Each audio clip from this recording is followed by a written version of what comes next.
aset dari Gold Agency Indonesia. Saya Sapudin Ahmad dari Lombok Timur, Nusa Tenggara Barat.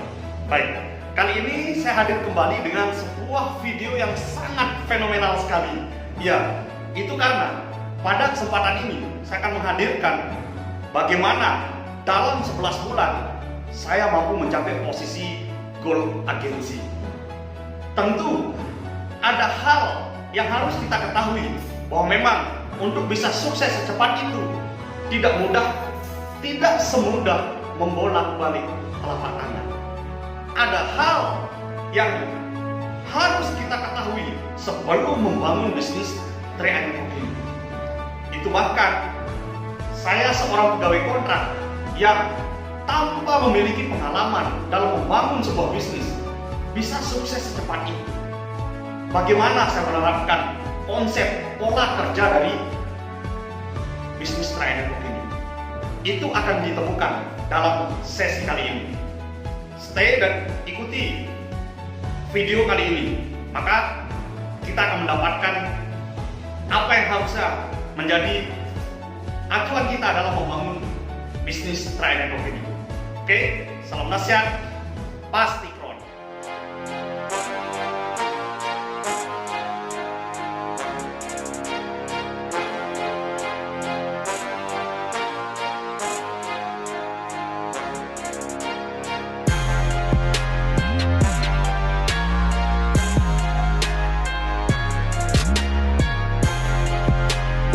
Yang berhasil mencapai peringkat Gold Agency yang artinya sudah mengumpulkan omset 100 juta di masing-masing jalur adalah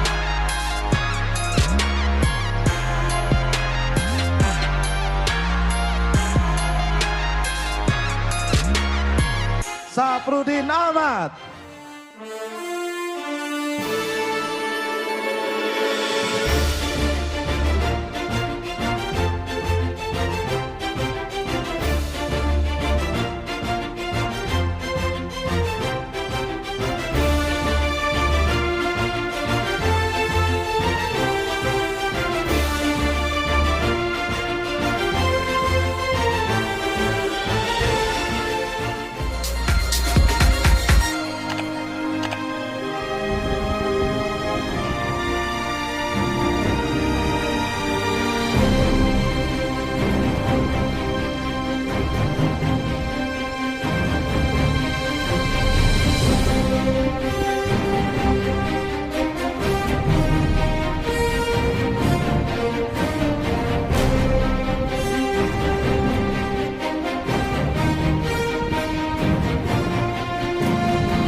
Baik, kali ini saya akan mencoba berbagi kisah sukses saya. Bagaimana hanya dalam tempo waktu 11 bulan saya mampu mencapai posisi Gold Agency. Tentu ini juga tidak semudah membalik telapak tangan. Ada hal yang harus kita perhatikan sebelum mulai membangun bisnis ini. Yang pertama, kita harus memiliki mental sukses dulu di bisnis ini. Karena kita harus sadar bahwa saat ini kita tengah membangun yang namanya aset besar di bisnis ini. Tentu dalam membangun aset, kita harus siap menginvestasikan waktu, tenaga, pikiran, atau bahkan materi sekalipun. Untuk bisa membangun aset besar, kita harus siap menerima segala tantangan dan resikonya. Di antaranya mungkin pada awal membangun bisnis ini, income kita kecil atau bahkan tidak ada. Seperti yang saya alami. 1 bulan pertama income saya hanya Rp100.000 karena di awal membangun bisnis ini saya ditolak oleh 57 orang terdekat saya. Tetapi saya sadar, saya paham bahwa saat ini tujuan saya membangun bisnis ini bukan semata-mata untuk mendapatkan yang namanya uang. Saya menyadari bahwa saya sedang membangun aset, sehingga suatu saat ketika aset yang saya bangun ini sudah jadi, maka aset ini akan memberikan saya penghasilan secara terus-menerus sampai suatu saat saya sudah tidak aktif bekerja lagi. Nah, kemudian kedua, untuk membangun aset dibutuhkan sebuah rencana. Maka kita harus memiliki sebuah rencana. Dari rencana yang besar akan terlahir sebuah target. Dan target besar akan melahirkan action besar yang harus kita lakukan secara konsisten di bisnis ini. Rencana adalah sebuah tolak ukur yang menjadi acuan kita untuk menjalankan bisnis ini. Tanpa rencana, maka kita tidak akan memiliki arah dalam membangun bisnis ini. Kemudian yang ketiga, kita harus menerapkan sebuah langkah-langkah sukses yang tentunya sudah terbukti mampu membawa banyak orang berhasil di bisnis ini. Nah, itu saya coba terapkan. Saya menemukan yang namanya 5 langkah sukses. Karena saya adalah orang yang tidak berpengalaman dalam membangun bisnis, baik di dunia asuransi ataupun dunia networking. Saya tidak memiliki pengalaman itu. Sehingga saya membutuhkan sebuah langkah sukses. Maka saya mendapatkan dari support system 3ID yang namanya 5 langkah sukses. Apa itu 5 langkah sukses? Yang pertama, kita harus memiliki impian dan sikap.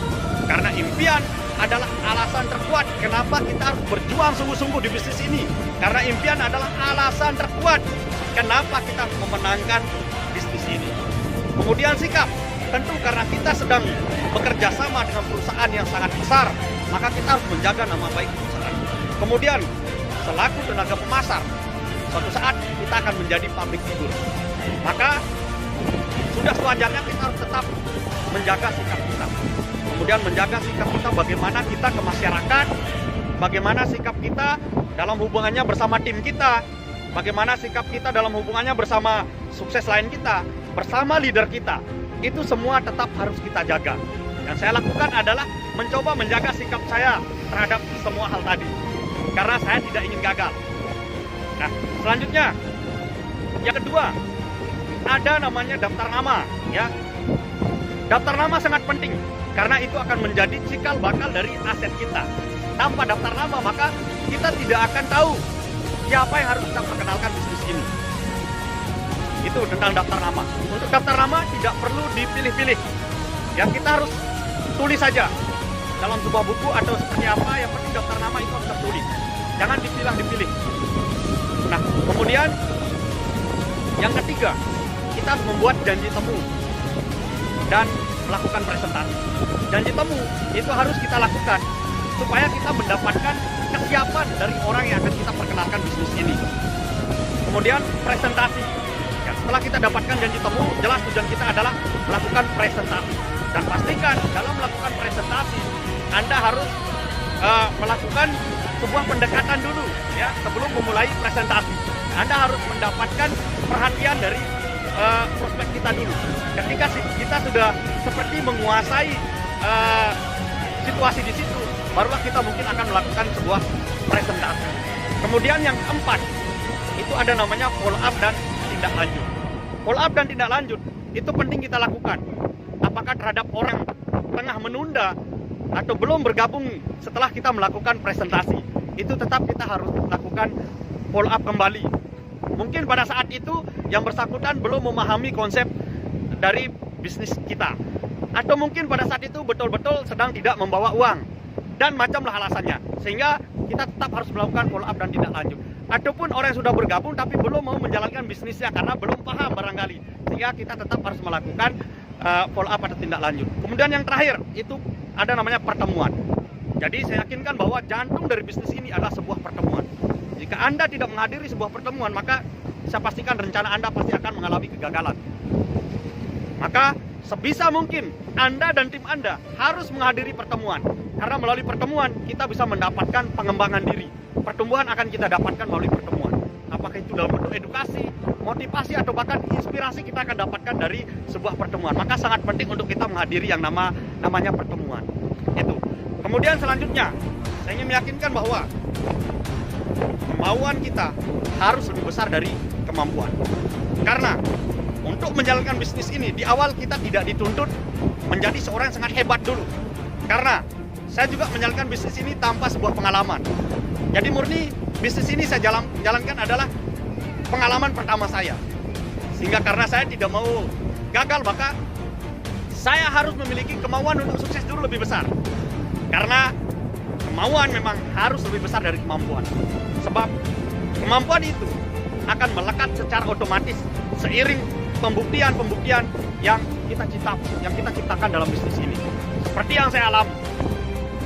Jadi kemauan harus lebih besar dari kemampuan kita. Nah, itu saja dari saya. Selamat menembus batas. Salam dahsyat, pasti ground.